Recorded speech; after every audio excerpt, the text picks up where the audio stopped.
Mr. President, and gentlemen, ladies of the House, standing here with 8 minutes in my hands and at this venerable and rather magnificent institution, I was going to assure you that I belong to the Henry VIII School of Public Speaking, that as Henry VIII said to his wives, I shall not keep you long. But now finding myself the seventh speaker out of 8 in what must already seem a rather long evening to you, I rather feel like Henry VIII's last wife. I more or less know what's expected of me, but I'm not sure how to do it any differently. Perhaps what I should do is really try and pay attention to the arguments that were advanced by the opposition today. We had, for example, Sir Richard Ottaway challenging the very idea that it could be argued that the economic situation of the colonies was actually worsened by the experience of British colonialism. Well, I stand to offer you the Indian example, Sir Richard. India's share of the world economy when Britain arrived on its shores was 23%. By the time the British left, it was down to below 4%. Why? Simply because India had been governed for the benefit of Britain. Britain's rise for 200 years was financed by its depredations in India. In fact, Britain's industrial revolution was actually premised upon the deindustrialization of India. The handloom weavers, for example, famed across the world, whose products were exported around the world, Britain came right in. There were actually these weavers making fine muslin, light as woven air, it was said. And Britain came right in, smashed their thumbs, broke their looms, imposed tariffs and duties on their cloth and products, and started, of course, taking the raw materials from India and shipping back manufactured cloth, flooding the world's markets with what became the products of the dark and satanic mills of Victorian England. That meant that the weavers in India became beggars, and India went from being a world-famous exporter of finished cloth into an importer, went from having 27% of world trade to less than 2%. Meanwhile, colonialists like Robert Clive bought their rotten boroughs in England on the proceeds of their loot in India, while taking the Hindi word loot into their dictionaries as well as their habits.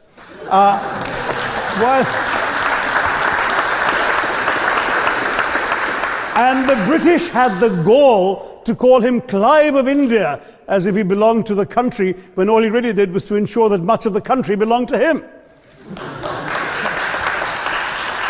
By the end of the 19th century, the fact is that India was already Britain's biggest cash cow, the world's biggest purchaser of British goods and exports, and the source of highly paid employment for British civil servants. We literally paid for our own oppression. And as has been pointed out, the wealthy Victorian British families that made their money out of the slave economy, 1/5 of the elites of the wealthy class in Britain in the 19th century owed their money to transporting 3 million Africans across the waters. And in fact, in 1833, when slavery was abolished, what happened was that a compensation of £20 million was paid, not as reparations to those who had lost their lives or who had suffered or been oppressed by slavery, but to those who had lost their property. I was struck by the fact that your Wi-Fi password at this union commemorates the name of Mr. Gladstone, the great liberal hero. Well, I'm sorry, his family was one of those who benefited from this compensation. Staying with India, between 15 and 29 million Indians died of starvation in British-induced famines. The most famous example, of course, was the Great Bengal Famine during the Second World War, when 4 million people died because Winston Churchill, deliberately as a matter of written minuted policy, proceeded to divert essential supplies from civilians in Bengal to sturdy Tommies and Europeans as reserve stockpiles. He said that the starvation of anyway underfed Bengalis mattered much less than that of sturdy Greeks. This is Churchill's actual quote. And when conscience-stricken British officials wrote to him, pointing out that people were dying because of this decision, he peevishly wrote in the margins of the file, "Why hasn't Gandhi died yet?" So all notions that the British were trying to do their colonial enterprise out of enlightened despotism, to try and bring the benefits of colonialism and civilization to the benighted heathen. I'm sorry, Churchill's conduct in 43 is simply one example of many that gave a lie to this myth. As others have said on the proposition, Violence and racism were the reality of the colonial experience. And no wonder that the sun never set on the British Empire, because even God couldn't trust the English in the dark. Let me take World War I as a very concrete example, since the first speaker, Mr. Lee, suggested these things couldn't be quantified. Well, let me quantify World War I for you. Again, I'm sorry, from an Indian perspective, others have spoken of other countries. 1/6 of all the British forces that fought in the war were Indian. 54,000 Indians actually lost their lives in that war. 65,000 were wounded. Another 4,000 remained missing or in prison. Indian taxpayers had to cough up £100 million in that time's money. India supplied 70 million rounds of ammunition, 600,000 rifles and machine guns, 42 million garments were stitched and sent out of India, and 1.3 million Indian personnel served in this war. I know all this because, of course, the commemoration of the centenary has just taken place.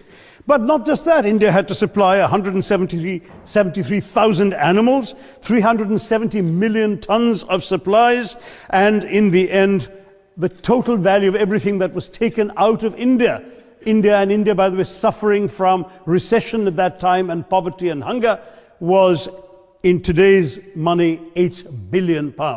You want quantification? It's available. Second World War, it was even worse, 2.5 million Indians in uniform. I won't belabor the point, but of Britain's total war debt of £3 billion, in 1945 money, 1.25 billion was owed to India and never actually paid. Somebody mentioned Scotland. Well, the fact is that colonialism actually cemented your union with Scotland. You know, the Scots had actually tried to send colonies out before 1707. They'd all failed, I'm sorry to say.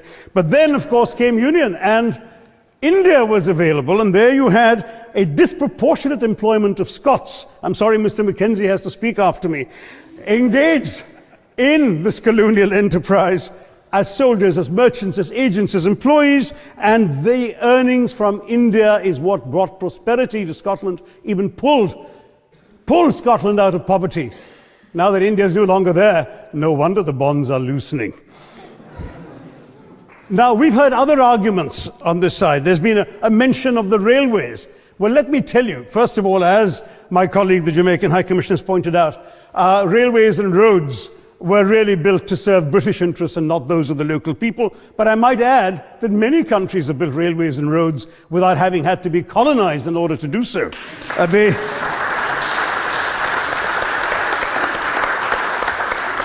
They were designed to carry raw materials from the hinterland into the ports to be shipped to Britain. And the fact is that the Indian or Jamaican or other colonial public, their needs were incidental. Transportation, there was no attempt made to match supply to demand for mass transport, none whatsoever. Instead, in fact, the Indian railways were built with massive incentives offered by Britain to British investors, guaranteed out of Indian taxes paid by Indians, with the result that you actually had 1 mile of Indian railway costing twice what it cost to build the same mile in Canada or Australia, because there was so much money being paid in extravagant returns. Britain made all the profits, controlled the technology, supplied all the equipment, and absolutely all these benefits came as private enterprise, British private enterprise, at public risk, Indian public risk. That was the railways as an accomplishment. We're hearing about aid.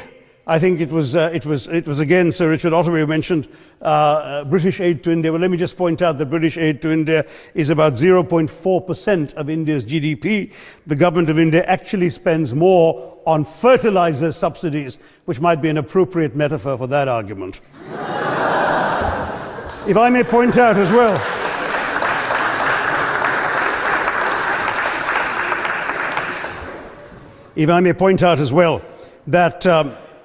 that as my fellow speakers from the proposition have pointed out, there have been incidents of racial violence, of loot, of massacres, of bloodshed, of transportation, in India's case, even of one of our last Mughal emperor.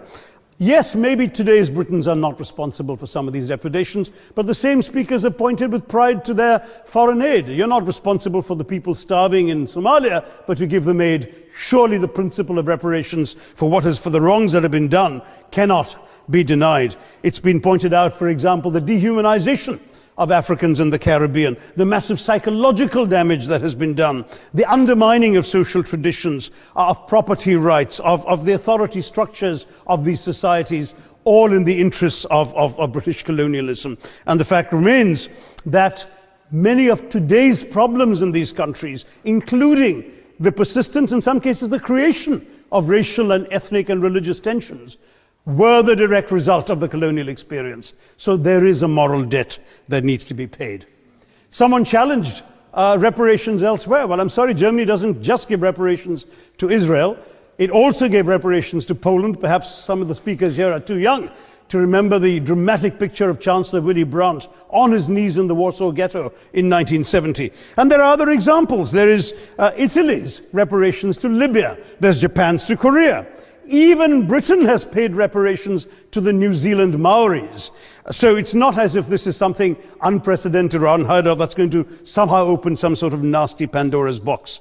No wonder Professor Lewis reminded us that he's from Texas. There's a wonderful expression in Texas that summarizes the arguments of the opposition: all hat and no cattle. Now, if I can just quickly look through the other notes I was scribbling while they were speaking. There was reference to democracy and rule of law. Let me say with the greatest possible respect, it's a bit rich to oppress, enslave, kill, torture, maim people for 200 years and then celebrate the fact that they're democratic at the end of it.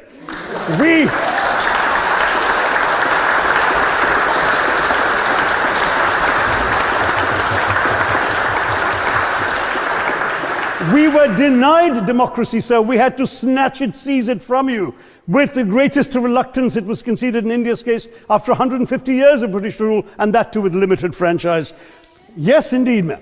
The opposition spoke quite highly of Greek and Athenian democracy on which the West should pride itself, and spoke of liberty and equality in that same name. The Athenian democracy was only functioning because of the slave society on which it was built. That's the nature of colonisation. All right, I don't think that needs contradiction, not from me at any rate. But if I may just point out, I think the arguments made by a couple of the speakers, the first speaker, Mr. Lee in particular, conceded all the evil atrocities of colonialism, but essentially suggested that reparations won't really help. They won't help the right people. They'll be used as a propaganda tool. They'll embolden people like Mr. Mugabe. It's always nice how in the old days, I'm sorry to say that the people of the Caribbean used to frighten their children into behaving and sleeping by saying Sir Francis Drake would come after them. That was a legacy of that. Now it's Mugabe will be there. So this is the new sort of Sir Francis Drake of our times. The fact is very simply, sir, that we are not talking about reparations as a tool to empower anybody. They're a tool for you to atone for the wrongs that have been done. And I am quite prepared to accept the proposition that you can't put a monetary sum on the kinds of horrors people have suffered. Certainly no amount of money can expiate the loss of a loved one, as somebody pointed out there. You're not going to be able to figure out an exact amount. But the principle is what matters. The fact is that to speak blithely of sacrifices on both sides, as an analogy was used here, a burglar comes into your house, ransacks the place, stubs his toe, and you say, well, there was a sacrifice on both sides. That, I'm sorry to say, is not an acceptable argument. The truth is that we are not arguing specifically that vast sums of money need to be paid. The proposition before this House is the principle of owing reparations, not the fine points of how much is owed, to whom it should be paid.